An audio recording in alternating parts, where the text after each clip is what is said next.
Assalamualaikum warahmatullahi wabarakatuh. Di video kali ini kita mau esensi kisah di balik Aku Harus Pergi. Cikala Ricci dan Rana Safira mengeluarkan single mereka yang diproduksi oleh Balabo Music Studio. Cika dengan judul Bukan Yang Terindah dan Rana Memaafkan Aku. Bukan Memaafkan Aku, tapi Maafkan Aku, yang diupload di YouTube Balabo Studio si Cika dan diupload di YouTube-nya Rana Lida 2020 dengan judul Maafkan Aku. Setelah saya menonton kedua video ini, ternyata video ini saling berkaitan satu sama lain. Oke, aku akan beri informasi kepada teman-teman semua di mana keterkaitan video tersebut.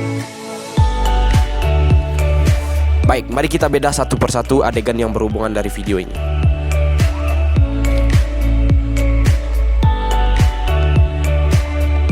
Dari video yang pertama, si Cika bekerja sebagai barista di sebuah cafe Jai Coffee yang berada di Solok Selatan.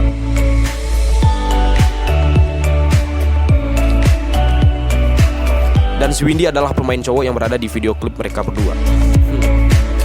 Cika dan Windy teman dekat dan sangat dekat, bisa jadi dikatakan sahabat. Saking dekatnya, akhirnya si Cika ini diam-diam menaruh rasa terhadap Windy. Bisa kita lihat dari video ini. Hampir setiap hari si Windy mendatangi Cika ke lokasi kerjanya. Mereka saling tertawa dan bercanda. Ya, cewek mana sih yang gak baper dengan keakraban seperti itu? Mari kita lihat videonya ini.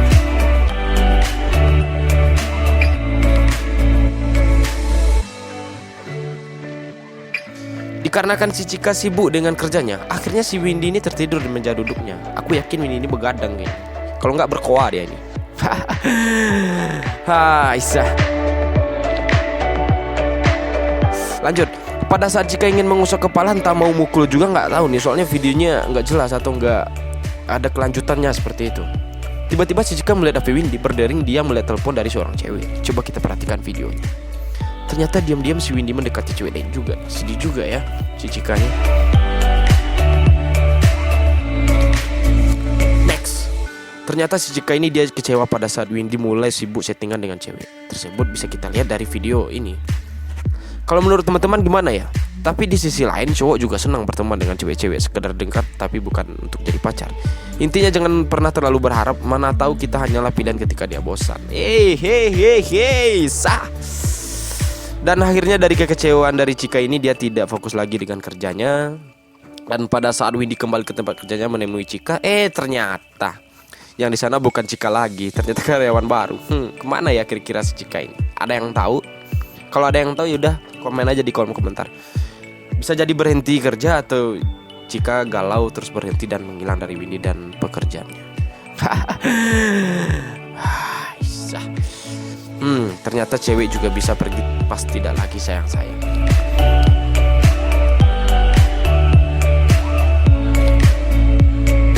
Sembari Windy pergi meninggalkan kafe, tiba-tiba ada telepon masuk. Kira-kira dari siapa ini ya?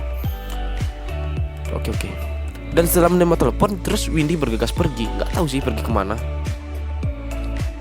Entah disuruh angkat jemuran pulang. Soalnya di sini mau hujan juga nih kayaknya. Sepertinya dari video kita lihat awalnya udah mulai hitam. Mungkin masih jadi pertanyaan bagi teman-teman ya. Kan jujur aja, nggak apa-apa. Kita bedah. Pokoknya kita akan bedah video dari kedua video.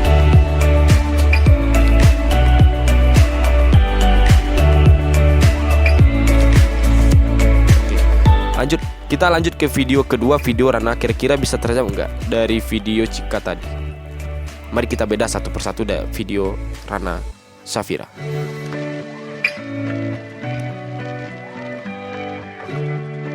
Di sini kita lihat dari video Rana, awalnya Windy asik jogging karena disuruh banyak olahraga biar tetap bugar.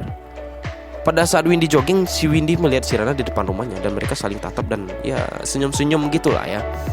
Dari sini kita bisa lihat mereka ini baru kenal, yang seperti teman-teman melihat ya itu kira-kira itu jodohku nih, gue harus mendekatinya, seperti itu kira-kira ya.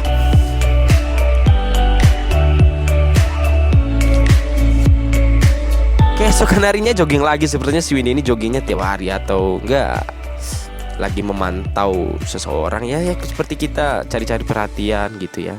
Mungkin jadi seperti itu. Kita lihat dari video ya. Ini ya joggingnya gantian-gantian hari sepertinya. Ya betul kan, akhirnya mereka saling berkenalan. Pada awalnya senyum-senyum terus nyantol aja deh. Selang hari berikutnya mereka udah dekat aja tuh. Bisa kita lihat dari videonya si Rana. Gimana ya, si cowok ini gampang kali mendekati cewek. Sepertinya gue juga harus belajar dari dia nih.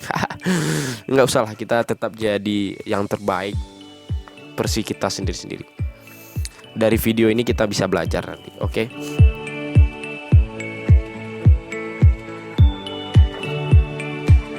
Mari kita lihat lagi videonya. Bagian di sini Rana ini nelpon siapa ya? Oh, jadi di bagian ini ternyata yang nelpon Windy pas di video Cika yang ketiduran itu, ternyata yang nelpon itu Rana. Jadi begini toh ceritanya. Oke, sekarang udah mulai menemukan titik terang videonya. Oke, mari kita lanjutkan. Ternyata pas Windy terbangun dari tidurnya di tempat Cika tadi, ternyata dia lupa ada janji ketemu sama Rana. Oh, gini toh. Di video ini kita bisa lihat Windy memakai baju yang sama pada saat ketiduran dan pada saat di rumah Rana. Oh, berarti abis ketiduran di kafenya tempat si Cika kerja, dia langsung ke rumah si Rana. Dan sepertinya setelah Windy kenal sama Rana lebih banyak menghabiskan waktu bareng Rana. Kalau kita lihat dari bajunya ya beda-beda. Berarti dia tidak cuma sekali ke rumah Rana. Dan mereka pun sepertinya udah dekat sekali. Ini dari video kita lihat memang ya bercanda ini segala macam ya. Seperti teman dekat gitu juga lah. Udah semakin jelas nih ceritanya. Oke, mari kita lanjutkan. Setelah mereka sekian lama dekat, nggak ada sepertinya pembahasan lebih jelas ya tentang hubungan mereka. Atau cowoknya ini hanya sekedar PHP atau memang hanya sekedar buat baper-baper aja ya. Ya, kalau menurut teman bagaimana ya kalau tingkah cowok yang seperti ini? Oke, kita nggak usah bahas cowoknya, kita langsung masuk ke endingnya saja ya. Dan pada akhirnya kalau kita lihat dari video Cika, ada sebuah percakapan telepon. Berarti ternyata yang nelpon itu Rana juga, mengatakan untuk pergi dan pindah keluar kota.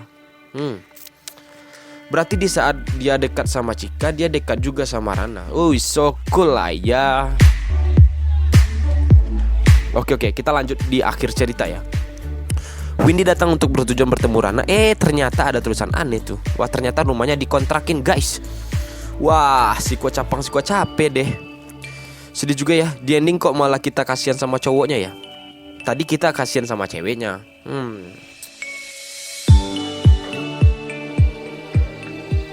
Maafkan aku karena Oke, dari dua video tersebut bisa kita ambil kesimpulan dan pelajaran bahwa terkadang Tuhan mendatangkan seseorang dalam hidup hanya sekedar pengalaman hidup, tapi bukan teman hidup. Seru juga ya kisahnya. Mungkin cukup sekian dulu dari pembahasan atau esensi kedua video dengan hashtag aku harus pergi. Jika teman-teman ada yang sepakat dengan esensi saya, tekan tombol like. Kalau tidak, tolong di komen bagaimana pandangan teman-teman dari kedua video klip tersebut. Terima kasih telah menonton video ini. Salam sejahtera untuk kita semua. Assalamualaikum warahmatullahi wabarakatuh.